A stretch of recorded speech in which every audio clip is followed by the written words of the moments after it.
We are Venom. Venom may not be part of the Marvel Cinematic Universe, but they certainly have their comparisons, specifically in the way that the MCU has latched on the movie industry and all but taken over. Sure, there are other movies, but nothing comes close to the level of success that a Marvel movie is guaranteed to have. To put this into perspective, there have been a total of 46 movies to gross $1 billion at the box office. That's all time, like the entire history of movies is a concept. All right.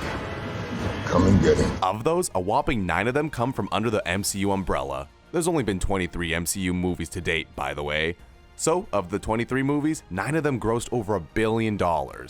In total, the MCU has grossed nearly $23 billion, averaging just under $1 billion per release. Oh, I'm sure they do. Even the quote-unquote less successful Marvel releases still generate hundreds of millions of dollars. Not to get redundant with numbers, but the MCU averages $1 billion while only 46 movies ever have made that much. Is that not mind-blowing? Gotta admit, that's not the craziest thing I've heard today. Well, still early.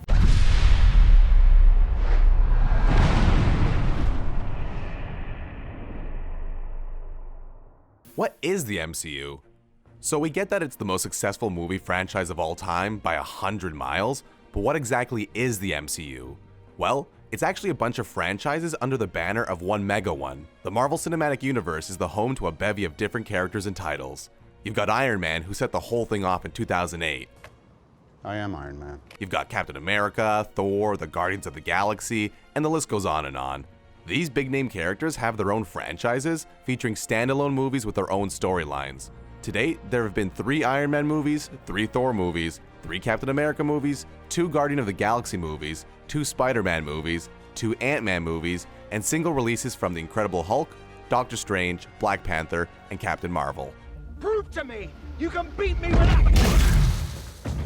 Each one of those has its own unique angle, equipped with its own characters and its own in-movie stories, as well as a larger, overarching storyline that spans multiple movies. But here's what makes the MCU so compelling and impressive. All of those titles also exist within the same universe, interact with one another, and also follow a much larger storyline that encompasses everyone and everything. That's where the Avengers come into play, and that's what makes those 4 releases so much more important. That's why Avengers Endgame is the highest grossing movie of all time, with Avengers Infinity War coming in at number 5 on the list, the very first Avengers coming in at number 8, and Avengers Age of Ultron is sitting at number 11. Say what you will about the artistic merit of these superhero movies, but there's no denying how much people love them. Then again, it helps to have source material to pull from. While these movies are making the genre more popular than ever right now, die-hard fans know that the majority of these stories have been told before in the comic books. All of the characters and storylines are pulled from the comics and recreated for the big screen. Sure, Marvel Studios and Disney might tweak the plot a little bit or add their own little twist to it, but for the most part, they aren't creating anything 100% original, which some might see as cheap, but it actually adds to the experience of being an MCU fan. We can guess and try to anticipate what's next. We pop when they introduce a familiar character that we haven't seen on screen yet. The whole thing is simultaneously brand new and fresh, while still hitting on the nostalgia and familiarity of something we've seen before. They're taking stories that are already beloved and tweaking them just enough to make them consumable for everyone. For example, we just wrapped up the Infinity War Saga, which was phase 3 of the MCU. The movies did a good job of altering the source material just enough to be different. For example, Thanos' motives in the movies were almost noble. He felt as though there weren't enough resources for everyone and that wiping out half of existence was the humane thing to do. When put in context, it's almost understandable. Whereas in the comics, Thanos was just trying to impress a girl he had a crush on. Okay, that kind of downplays it. The girl he liked was Death, but whatever, you get what I mean. They didn't completely remake the comics word for word, but they had inspiration to pull from. Long story short, a literal decade of buildup leads to the Avengers versus Thanos, and yada yada yada. 2 Avengers movies later, the bad guy is defeated, everyone is safe again, and we're back at square one, only minus a couple of characters. So, what happens now? The Infinity War is officially done, so where does the MCU pivot to next? What's on the horizon with Phase 4? There are 11 releases already slotted for Phase 4, which will span until fall of 2021. The first movie to be released is Black Widow, which is fascinating because she died in Avengers Endgame. So, odds are this will be a flashback type of thing, serving the purpose of tying up loose ends and filling in any holes, rather than something that will change much of the direction moving forward. Sure, there might be some important information from the past that alters the way we see things in the future, but it's safe to assume that Black Widow won't be making a return to the present-day MCU. As long as we find out what the heck happened in Budapest, I'll be satisfied. The film is set to take place between Captain America Civil War and Avengers Infinity War, and will show the titular character going up against the villain Taskmaster. After Black Widow comes out in May, we'll be getting our first non-movie MCU release, with The Falcon and the Winter Soldier coming to the Disney Plus streaming platform in August. It'll be the very first Phase 4 TV show as it focuses on the newly appointed Captain America, Sam Wilson, teaming up with Bucky Barnes. After that, we're getting a whole new title, The Eternals movie, featuring a star-studded cast of Angelina Jolie, Salma Hayek, and a freshly ripped Kumail Nanjiani. It tells the story of a race of immortal aliens sent to Earth to protect humankind. Wanda, welcome home. The last release of 2020 will be another Disney Plus TV series, Wanda Vision. The show will be about Scarlet Witch and her husband Vision, only we've sort of got the same problem as the Black Widow movie because Vision died in Avengers Infinity War. Unlike Black Widow, which will take place in a flashback, WandaVision is more likely to take place in the present day.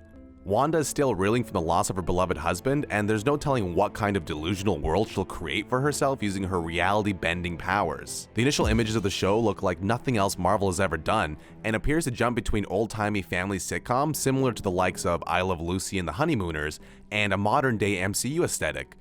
Marvel might just let their creativity off the leash a little more with this one, as they can play around with alternate realities with different styles and feels. We'll see the pair living their ideal suburban lives while fighting off Wanda's harsh present-day reality. At the end of the day, it's all really a result of Wanda's grieving and watching her delusions overtake her powerful abilities. That series will also lead us into the follow-up Doctor Strange film, but more on that in a moment. After WandaVision is the release of another new movie title, Shang-Chi and the Legend of the Ten Rings. Not much has been revealed about the movie just yet, aside from the 3 cast members and the fact that it'll be the first Asian-led superhero movie. It'll also be part of the greater MCU, which means it'll undoubtedly have some tie-ins and relevance to the other heroes and other movies. After Shang-Chi will be the release of the Loki TV show on Disney Plus in the spring of 2021. Tom Hiddleston is getting his own spin-off series that'll see the god of mischief jumping around through space and time. After all, the present-day Loki passed away in Infinity War, but a 2012 version of the character escaped with the Space Stone in Avengers Endgame. So will the lead character of the show be the reformed version that we grew to love over the past several movies, or will he be the manacle and borderline evil version from 2012? According to rumors, the show will see Loki affecting some of the biggest moments in human history, which sounds like a fun concept in theory, but who knows how much damage he could cause. You still don't trust me, brother. Would you? That brings us to Doctor Strange in the Multiverse of Madness, which will apparently tie in with the Scarlet Witch storyline and draw from the House of M comic book source material. In the comics, Scarlet Witch suffers a mental breakdown as a result of losing her child, and as a result creates an entirely false reality. It's ultimately Doctor Strange who has to convince her to face her heartbreak, deal with her emotions rather than mask them, and live in reality. That could very well be the plot of this movie, following a dramatic and heartbreaking conclusion to the WandaVision TV series where, I'm assuming, things don't end happily ever after for Wanda. This will also be our first real major foray into the much talked about and highly anticipated multiverse. They touched on the subject in Ant-Man and the last 2 Avengers movies, but we've never really dived deep into how it works or explored the infinite possibilities it offers. This Doctor Strange movie can offer fans a glimpse into some of their favorite alternate worlds. It'll also be Marvel's first attempt at a horror movie, which is smart for them. Yes, they pretty much own the movie industry right now, and anything else they release is guaranteed to make hundreds of millions of dollars. But on the other hand, we're 23 movies deep into the MCU now, and at a certain point, the formula is going to get stale. They threw us a curveball with Thanos coming out on top in Infinity War, but aside from that outlier, their other 22 movies have all looked and felt pretty similar, with the hero facing unfavorable odds and then coming out victorious. I can do this all day. I can do this all day. I can do this all day. Yeah, I know. By switching the style up and giving their audience other flavors like TV shows and horror movies, Marvel is doing their part to keep things fresh and interesting, all in an effort to stay on top. They know that you're either evolving or devolving, and if you aren't evolving, then you're probably devolving. Maintaining the status quo can't last forever, so kudos to them for trying to adapt and grow. This movie will also likely be one of those standalone solo hero movies that has massive repercussions throughout the entire MCU as a whole, and directly affect the storyline of nearly every other hero. Next, also in the spring of 2021, is the Disney Plus TV series What If, which will be an animated show that goes back to some of the most important moments of the MCU and see how things could have played out differently. This likely won't have much of an influence on the overarching Phase 4 storyline, but it'll be fun to see our favorite parts of the last 13 years revisited and reimagined. That brings us to Spider-Man 3, thank goodness. It was a close one for a second, and Spider-Man almost wasn't a part of the MCU anymore as a result of some messy negotiations between Sony and Disney. Luckily for us all, the two sides came to an understanding and Spidey is back again for a third movie starring Tom Holland. Apparently, the character will also appear in future Sony movies, which don't take place within the same Marvel universe. Not sure how they'll do that, but if it leads to Spider-Man on screen with Venom, then I'm all for it. The last Spider-Man movie ended with Peter's identity being revealed publicly and him being labeled a threat and a villain. On the other hand, he got a super cool girlfriend, so I'd say it pretty much evens out. It'll be interesting to see where they take the story from here. After the yet-to-be-titled third Spider-Man movie is Thor: Love and Thunder. The interesting part about the fourth Thor installment is that it will reportedly star Natalie Portman as Jane Foster taking over the Thor mantle. Chris Hemsworth Thor will still be involved, as will Tessa Thompson's Valkyrie, but the story will see someone new pick up the mighty hammer. This isn't unprecedented, as the comics have already done a storyline where Jane Foster becomes the new Thor. Regardless of how this will play out, the film is being directed by Taika Waititi, so there's no doubt it'll be hilarious and awesome. The revolution has begun. Finally, in debatably underwhelming fashion, the final release set for Phase 4 is the Hawkeye series on Disney Plus in fall of 2021. Not much is known about the show just yet, but it'll apparently feature Clint Barton training Kate Bishop to be the new Hawkeye, while also touching on his time as Ronin. Well, there you have it. Those are all the movies and shows set to come out over the next couple of years as part of Marvel's Phase 4. There's a lot to look forward to, but Phase 4 isn't just a bunch of titles and release dates. There's also the topic of an overarching Phase 4 storyline. While each of these releases will have their own storyline with their own villains and conclusions, Phase 4 will also have its own larger story arc, the way the Infinity Saga stretched over Phase 3 and prior. According to multiple reports, the MCU will transition into the Secret Invasion story. For those unfamiliar, it's a storyline from the comics wherein an alien race infiltrated Earth in the 1990s and over the span of decades took over the personas of many superheroes and high-ranking officials. This would work in a number of different ways, seeing as how they could have been dropping hints under our nose all along. For all we know, the seeds of this storyline have been planted since the MCU launched in 2008, and some of our favorite characters might already be alien imposters. There's also the fact that the Captain Marvel movie took place in the 1990s and involved the Skrull.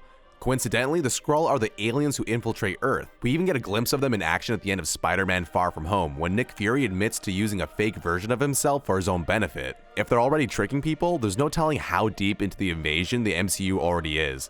While the Secret Invasion story and the subsequent Dark Avengers angle seem to be on the way, there's still the question of who the next main villain will be. I am inevitable. Sure, each movie has their own villain to defeat, but there still needs to be the bigger threat.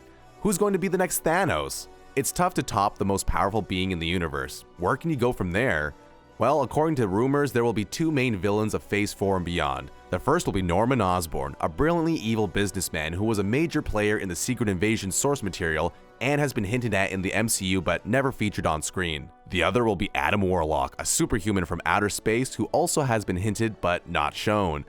I think I shall call him Adam.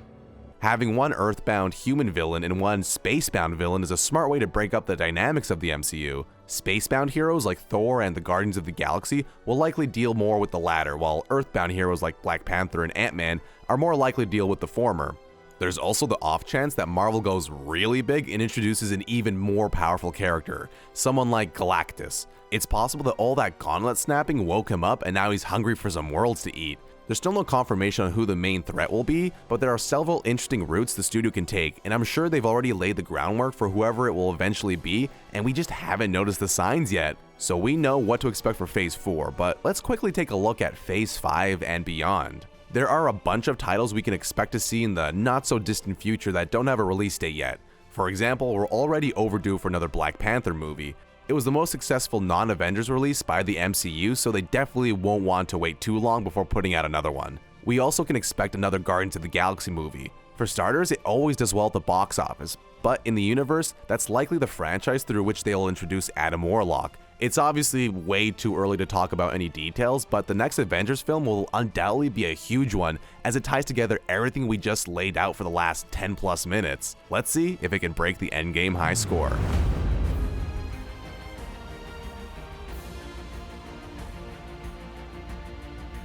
Be sure to subscribe and hit that thumbs up button. We'll see you next time.